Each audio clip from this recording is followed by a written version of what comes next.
Ships like these brought the first permanent settlers to the New World. Oh, that's cool. And they can start your kids on a magical journey back to the beginnings of our nation's history. At Jamestown, kids can marvel at how 54 people spent 5 months crammed aboard each of these vessels on the way to a new and uncharted land.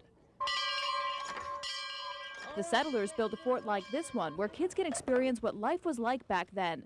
They can try on real armor, see a blacksmith hard at work, and get a glimpse into the hardships the early settlers faced. Mommy, it hurts my neck. Muskets are loud, but kids soon learn that settlers were concerned about their safety because of Indians living nearby. Pocahontas was a Powhatan Indian. She lived in a village just like this one, and if your kids love the movie, they won't be able to get enough of this authentic experience. At this Powhatan village, kids grind corn like the Indians did and learn how they cook their food. Younger children use hollowed-out canoes as jungle gyms and enjoy playing a game that native children played to improve their archery skills.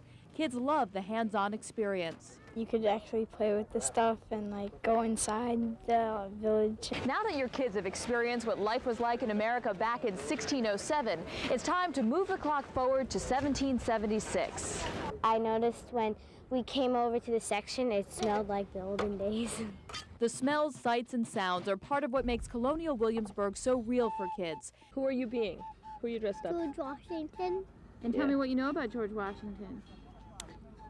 I know that he was a general in the Colonial War. For a fee, parents can rent colonial outfits for their children that come along with a role-playing game. There is talk of little else but rebellion. Are you going to rebel, huh? No. No? 5-year-old Andrew Pacer is reluctant to enter the military, but with a little prodding from Mom, he accepts his assignment. Keeping in mind that you're supposed to keep your tent in fair order. We figure there's vacations, you can go all over the place, but learning about American history has got to be one of the greatest things for our kids.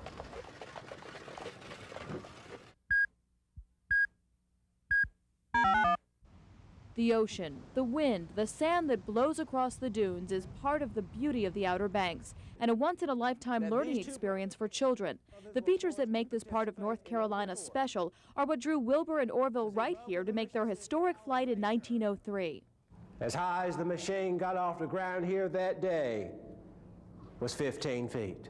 At the Wright Brothers Memorial, kids get to see a replica of their plane and learn how it worked. It's a lesson about dreaming big and working hard to achieve your goals. If they could do it back then we could do stuff now. A trip to the Outer Banks just isn't complete without studying the oceans. Here at the North Carolina Aquarium, kids can come face to face with creatures of the sea. Part of the excitement for kids is discovering that all of the ocean life on display in the aquarium can be found in the wild on the Outer Banks. Everything from turtles to 8-foot-long alligators to scary-looking eels. Kids come away from the experience with a better understanding of the mysteries of the deep. But one mystery is still unsolved for the amateur detective in the family. We call it history's greatest mystery. At the Fort Raleigh National Historic Site, kids can explore a fort built by early settlers to the New World who virtually disappeared. And whenever John White came back, who was the governor of the town, to replenish supplies, he got back here, the town was gone. The houses, everything, the people, and that's the last that we know. Kids can read about history in a book, but there's nothing like seeing it come alive. When they're on board this ship, they get an experience like they just left England for the New World on a 16th century sailboat. Go to work now. Put your back into it now. You're not working hard enough. Slow. It's not a race. At the Roanoke Island Festival Park, kids love scrambling through the Elizabeth II, checking out the secret passageways and learning about old-fashioned transportation. The captains can steer without having any solar-powered engines or something. It just has things down here that it'll make it move. I think that's pretty cool about ships.